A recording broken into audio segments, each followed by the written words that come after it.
নমস্কাৰ শ্ৰদ্ধাৰ ছাৰ বাইদেউসকল বিদ্যালয় শিক্ষাৰ সৈতে সম্পৰ্ক থকা আপোনালোকৰ অসমীয়া ইউটিউব চেনেল ইনফৰ্ম হাবৰ আন এটি গুৰুত্বপূৰ্ণ ভিডিঅ'লৈ স্বাগতম জনাইছোঁ। আশা কৰিছোঁ আপোনালোক ভালে আছে।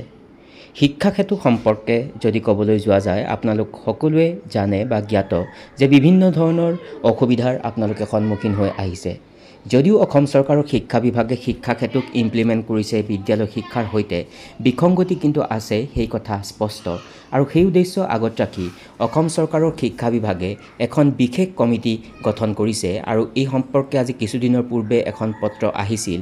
এইখনেই আছিল সেইখন পত্ৰ যিখন পত্ৰত উল্লেখ কৰা আছিল যে তিনিজন বিষয়ববীয়াক লৈ এখন কমিটি গঠন কৰা হৈছে আৰু তেওঁলোক হ'ল আমাৰ ৰাজ্যখনৰ IT ছেক্টৰৰ একেবাৰে ঊৰ্ধ্বস্তমত থকা ব্যক্তি আৰু তাৰ লগতে ডিৰেক্টৰ অফ এলিমেণ্টাৰী এডুকেশ্যন তেওঁ ইয়াত চেয়াৰপাৰ্চন হিচাপে আছে আৰু এই কমিটিখন গঠন কৰাৰ উদ্দেশ্য এটাই যে শিক্ষা ক্ষেত্ৰত থকা বিভিন্ন ধৰণৰ বিসংগতি তেওঁলোকে মনিটৰ বা পৰ্যবেক্ষণ কৰিব আৰু অনাগত দিনত শিক্ষা ক্ষেত্ৰক আৰু অধিক সঠিকভাৱে যাতে চলে তাৰ কাৰণে কাৰ্যব্যৱস্থাৰো গ্ৰহণ কৰিব।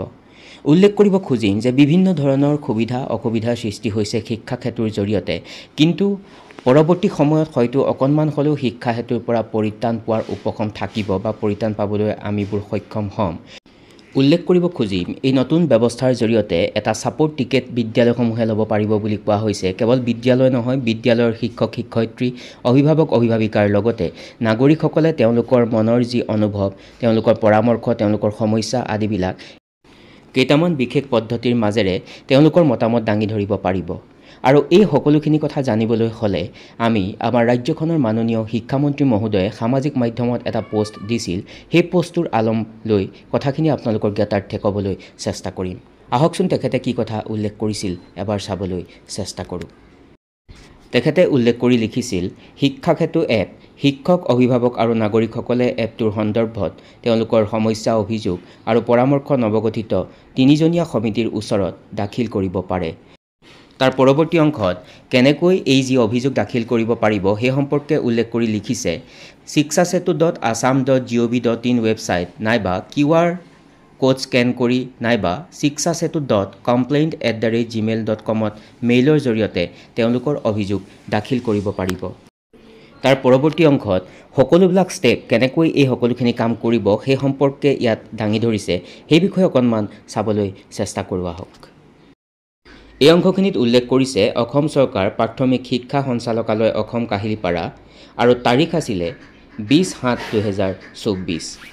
তাৰ পৰৱৰ্তী এই অংশখিনিত উল্লেখ কৰিছে শিক্ষা ক্ষেত্ৰ এপ সন্দৰ্ভত বিভিন্ন পক্ষৰ পৰা লাভ কৰা অভিযোগৰ পৰিপ্ৰেক্ষিতত অসম চৰকাৰৰ বিদ্যালয় শিক্ষা বিভাগে 9 জুলাই 2024 ইমান নং জাননী যোগে শিক্ষা ক্ষেত্ৰ এপৰ ছফ্টৱেৰ হাৰ্ডৱেৰ আৰু ইণ্টাৰনেট সংযোগ আদি বিষয়সমূহৰ সন্দৰ্ভত উত্থাপিত অভিযোগ পৰামৰ্শ গ্ৰহণ কৰা, সংশ্লিষ্ট পক্ষসমূহৰ শুনানি অনুষ্ঠিত কৰা, এপৰ কাৰ্যক্ষমতা পৰীক্ষা কৰা তথা প্ৰয়োজন অনুসৰি এপৰ উন্নীতকৰণৰ পৰামৰ্শ দিয়াৰ বাবে এখন তিনিজনীয়া সমিতি গঠন কৰি দিছে। শিক্ষা ক্ষেত্ৰ এপ ব্যৱহাৰকাৰীসকল অৰ্থাৎ শিক্ষক সংগঠন, শিক্ষক কৰ্মচাৰী আৰু সমগ্ৰ শিক্ষা অসমৰ বিষয়া কৰ্মচাৰীসকলে তলত দিয়া লিংক বা QR কোডত থকা ছাপোৰ্ট টিকেট সুবিধাৰ জৰিয়তে তেওঁলোকৰ অভিযোগ পৰামৰ্শ দাখিল কৰিব পাৰিব। তাৰ পিছত ষ্টেপসমূহৰ বিষয়ে উল্লেখ কৰি লিখিছে, ৱেবছাইটত অভিযোগ দাখিল কৰিবলৈ হ'লে প্ৰথমেই যাব লাগিব আপুনি shikshasetu.assam.gov.in, তাৰ পাছত লগইন হ'ব লাগিব। তাৰ পাছত ক্লিক অন ছাপোৰ্ট টিকেটত আপুনি ক্লিক কৰিব লাগিব। এই অংশখিনিত উল্লেখ কৰিছে এণ্টাৰ ডিটেইলছ অফ গ্ৰিভিয়েঞ্চ, আপুনি ধৰক কি কথা উল্লেখ কৰিব বিচাৰিছে সেই সমস্যাখিনি সম্পৰ্কে ইয়াত লিখিব লাগিব। তাৰ পাছত আপলোড প্ৰুফ অৰ্থাৎ প্ৰমাণো আপলোড কৰিব লাগিব। তাৰ পাছতে উল্লেখ কৰিছে ক্লিক অন ৰেইজ টিকেট অংশত ক্লিক কৰাৰ লগে লগে আপোনাৰ কমপ্লেইনটো ৰেইজ হৈ যাব। যদি আপুনি এই পদ্ধতিৰ জৰিয়তে আপুনি কৰিব নিবিচাৰে তেতিয়াহ'লে তলতে থকা এই QR কোডৰ জৰিয়তেও আপুনি আপোনাৰ যি কমপ্লেইন বা আপুনি নহয় সকলো শিক্ষক শিক্ষয়িত্ৰী অভিভাৱক অভিভাৱিকাৰ লগতে নাগৰিকসকলে তেওঁলোকৰ যি মতামত বা দিহা পৰামৰ্শ বা সমস্যাবিলাকৰ বিষয়ে কৰিব পাৰিব। তাৰ পাছত যদি আপুনি এই দুয়োটা পদ্ধতিৰ বিপৰীতে আন এটা কাম কৰিব বিচাৰিব তেতিয়া আপুনি নিৰ্দিষ্ট ইমেইল আইডিত মেইল কৰিও কৰিব পাৰিব। মেইল আইডি হৈছে shikshasetu.complaints@gmail.com আৰু এই অংশখিনিত এটা কথা উল্লেখ কৰি লিখিছে যে ইমেইলৰ বিষয়বস্তু তালিকাযুক্ত হোৱাৰ লগতে ব্যৱহাৰকাৰীৰ নাম আৰু ঠিকনা থাকিব লাগিব তথা 100 শব্দতকৈ অধিক হ'ব নালাগিব আৰু এটা কথা উল্লেখ কৰিছে যে ইমেইল যোগে যি অভিযোগ পৰামৰ্শ কেৱল 7 আগষ্ট 2024লৈকেহে গ্ৰহণ কৰা হ'ব বুলি উল্লেখ কৰিছে। গতিকে ছাৰ বাইদেউসকল বিষয়টো অতি গুৰুত্বপূৰ্ণ কাৰণ শিক্ষা ক্ষেত্ৰে বিভিন্ন ধৰণৰ সমস্যাৰ সৃষ্টি কৰিছে আৰু এই সমস্যাবিলাক আচলতে নোহোৱা কৰাৰ কাৰণে অসম চৰকাৰৰ শিক্ষা বিভাগে এই ব্যৱস্থা গ্ৰহণ কৰিছে আৰু অনাগত দিনত হয়তো যেতিয়া সকলো ছাৰ বাইদেউ লগতে অভিভাৱক অভিভাৱিকা বা নাগৰিকসকলে তেওঁলোকৰ নিজৰ অভিযোগ বা সমস্যাবিলাক মানে আপলোড কৰিব বা ঊৰ্ধ্বতম মহলক অৱগত কৰাব তেতিয়াহ'লে নিশ্চয়কৈ হয়তো অনাগত দিনত শিক্ষা ক্ষেত্ৰৰ যি সমস্যা সেই সমস্যাবিলাক আৰু নোহোৱা হ'বগৈ।